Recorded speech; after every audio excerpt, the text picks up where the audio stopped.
వృశ్చిక రాశి. గురుదేవ కృష్ణ. క్రోధినామ సంవత్సరం 2024 సంవత్సరంలో మనకి ఉగాది తర్వాత మనకి అందరికీ కూడా ఈ జాతకం రాశి ఫలాలు సంవత్సర పూర్ణాంతం వరకు ఏ విధంగా ఉంటుందో ప్రొఫెసర్ డాక్టర్ ములపూడి సత్యనారాయణమూర్తి నేను మీకు తెలియజేస్తున్నాను. ముందుగా మనకి వృశ్చిక రాశి వాళ్ళంతా కూడా నరేంద్ర మోడీ గారి వృశ్చిక రాశి మరి అంత అద్భుతంగా ఈ సంవత్సరం మీ జాతకాలు ఉంటాయి. అర్ధాష్టమ శని నడుస్తున్నాడు కాబట్టి ప్రతి పని ఆలస్యంగా ఉంటుంది. కాబట్టి లేటుగా ఉన్నప్పుడు మీరు ఏం చేయాలా, బద్ధకాన్ని utterly lazy, become utterly lazy. అది మనం కనుక తప్పించుకున్నట్లయితే మీ పనులన్నీ కూడా ముందుకు వెళతాయి. ఇక పంచమ రాహువు ఏం చేస్తాడండి, మీకు మొండితనాన్ని ఇస్తాడు. ముందుగా మనకి ఈ వృశ్చిక రాశి వారి ఆదాయ వ్యయాలు మనం చెప్పుకుందాం. ఆదాయం 8, వ్యయం 14గా ఉంది. అలాగే రాజ్యపూజ్యము 4, అవమానం 5గా ఉంది. కాబట్టి ఈ యొక్క మనకి ఈ వృశ్చిక రాశి వాళ్ళకి ఎలా ఉంది, ఖర్చు ఎక్కువగా ఉంది. అంటే సుఖాల కంటే కూడా కష్టాల పరంపర ఎక్కువగా ఉంది అని సూచిస్తోంది.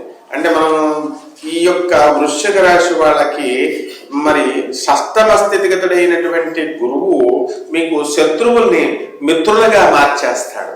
కాబట్టి ఇదొకటి చాలా చక్కగా సంతోషించదగినటువంటి విషయం. ఇది కోర్టు సమస్యలతో ఎన్నో సంవత్సరాలుగా సివిల్ కేసులు, క్రిమినల్ కేసులు బాధపడుతున్నటువంటి వాళ్ళు ఉంటారు. వాళ్ళందరికీ కూడా ఈ ఉగాది తర్వాత టోటల్ రిలీఫ్ అవ్వడానికి అవకాశాలు మనకు ఉన్నాయి. అలాగే ఈ యొక్క మన శుక్రుని కనుక మనం తీసుకుంటే ఈ 2 డిసెంబర్లో మనకి మకర రాశిలోకి వస్తున్నాడు. కాబట్టి ఎప్పుడు 2024 సంవత్సరంలో. అలాగే 19 మే 2024 సంవత్సరంలో ఈ యొక్క శుక్రుడు వృషభ రాశి సంచారం చేస్తాడు. కాబట్టి ఈ శుక్రుడు మీకు సొంత ఇళ్లనివ్వడానికి అవకాశాలు ఉన్నాయి ఆ నెలల్లో. అలాగే చక్కగా పెళ్ళిళ్ళు కానటువంటి వాళ్ళందరికీ కూడా మీకు వివాహాలు అవడానికి అవకాశాలు ఉన్నాయి.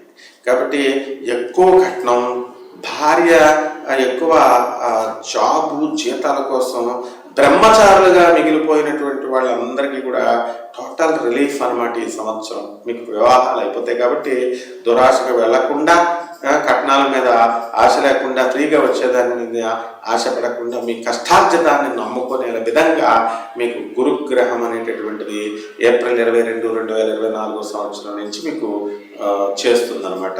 అంటే సప్తమ స్థితిగతుడైనటువంటి గురుడు అద్భుతంగా మీకు పెళ్లిళ్ళు చేస్తాడు. వివాహ తర్వాత సంతానాన్ని మీకు చక్కగా కలిగిస్తాడు.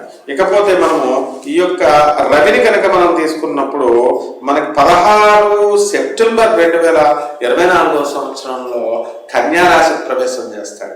కాబట్టి ఇంతవరకు పెండింగ్ గా ఉన్నటువంటి గవర్నమెంట్ బిల్స్ ఏవైతే ఉన్నాయో, మున్సిపల్ కాంట్రాక్టర్లు, రైల్వే కాంట్రాక్టర్లు, ఇటువంటి వాళ్ళందరికీ కూడా బిల్స్ అనేటటువంటివి చక్కగా క్లియర్ అయిపోతాయి. మరి ఈ టీఏలు, డిఏలు, అరియర్స్లు ప్రభుత్వ ఉద్యోగస్తులకి అందరికీ కూడా వచ్చేస్తాయి. మరి ప్రమోషన్స్ అనేటటువంటివి వృశ్చిక రాశి వాళ్ళకి ఏప్రిల్ 2024 సంవత్సరం తర్వాత రావడం జరుగుతుంది. ఈ లోపల ట్రాన్స్ఫర్స్ అనేటటువంటివి జరుగుతాయి. వేరే వేరే ఊర్లకు మీరు వెళ్ళిపోవాల్సినటువంటి అవసరం ఏర్పడుతుంది. అయినప్పటికీ కూడా మీరు చక్కగా మీ యొక్క ఉద్యోగ ధర్మాన్ని మీరు చాలా ధైర్యంగా నిర్వహిస్తారు. మరి అర్ధాష్టమ శని ప్రభావం వలన మీరు చేస్తున్నటువంటి వృత్తి కరెక్ట్గా చేస్తున్నప్పటికీ కూడా మిమ్మల్ని జనాలు తిట్టుకుంటారు. సరిగ్గా మీరు ప్రొజెక్ట్ చేసుకోకపోవడం వల్ల మిమ్మల్ని అవతల వాళ్ళు అర్థం చేసుకోలేకపోతారు. అంటే ఇటువంటి చిన్న చిన్న లోపాలను మీరు సవరింపజేసుకోవడం అనేటటువంటిది మీ యొక్క బాధ్యత. ఇక ఈ యొక్క కుజుడు మనం తీసుకున్నప్పుడు 20 అక్టోబర్ 2024 సంవత్సరంలో కర్కాటక రాశి ప్రవేశం చేస్తున్నాడు. మరి ఇక్కడ రైతులకు బ్రహ్మాండమైనటువంటి పంటలు మీరు తీస్తారు. చక్కగా ఎప్పుడు రొటీన్గా ఉన్నటువంటి వరి వేయడం కాకుండా కమర్షియల్ క్రాప్స్ అయినటువంటి టమాటాలు, చెరుకు, కాయగూరల పంటలు పండించినట్లయితే మీరు బ్రహ్మాండంగా వృద్ధిలోకి వస్తారు. దీనికి సంబంధించి చదువుకున్నటువంటి యువత యొక్క సలహాలు తీసుకోండి. అగ్రికల్చరల్ డిపార్ట్మెంట్లో ఐకార్, ఇక్రిసాట్ యొక్క సలహాలు మీరు తీసుకుని మీరు ముందుకు వెళ్ళాలి.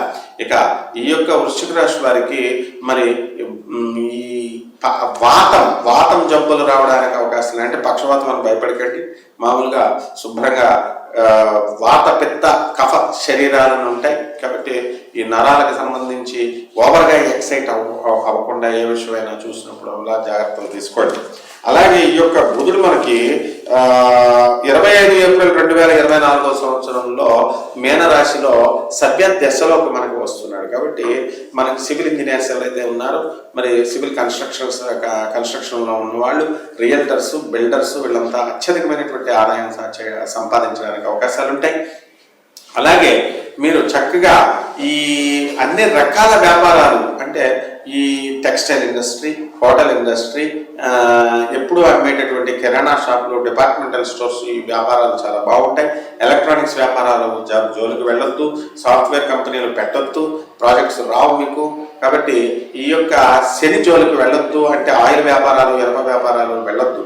ఇక మిగతా అన్ని వ్యాపారాలు మీరు అత్యంత చాకచక్యంతో చేసుకుంటే బ్రహ్మాండంగా ఉంటుంది. రెమెడీస్, పరిహారాలు వచ్చేసరికి శని జపం చేయండి, శని స్తోత్రాలు చదవండి, శనికి కిలోంపావు నల్ల నువ్వుల్ని, నల్లని వస్త్రాన్ని పేద బ్రాహ్మణులకు దానం చేయండి. శనివారం నాడు ఉదయం 8 గంటలకి. 1. 2, శనివారం నాడు ఆంజనేయ స్వామి వారికి కానీ, శ్రీ వెంకటేశ్వర స్వామి వారికి కానీ ఇంట్లో మీరే పూజ చేసుకోండి. 3, ఈ యొక్క రాహుకి రాహు జపం చేయండి, రాహు స్తోత్రాలు చదవండి, రాహు కిలోంపావు మినుములను ఆవుపేట రంగు ఉన్నటువంటి వస్త్రాన్ని పేద బ్రాహ్మణులకు దానం చేయడం ద్వారా శనివారం ఉదయం 8 గంటలకి దానం చేయండి.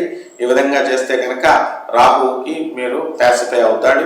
అలాగే మునప సున్నండ్లని తయారు చేసి, ఒక క్యారెట్ మునప సున్నండ్లని మీరు తినేయకుండా, మీ బంధువులకి పెట్టకుండా మీరు పేదవాళ్ళకి పంచాలి. ఈ విధంగా కనుక మనం చేసినట్లయితే బ్రహ్మాండంగా ఉంటుంది. బంధువులకు పెట్టొద్దంటే మొత్తానికి పెట్టొద్దని కాదు, పేదవాళ్ళకి ఎక్కువ ఇవ్వండి అని అర్థం. ఈ విధంగా చేయండి. ఈ సంవత్సరం మీకు బ్రహ్మాండంగా మీ జాతకాలు వికసిస్తాయి. శోభాస్తు.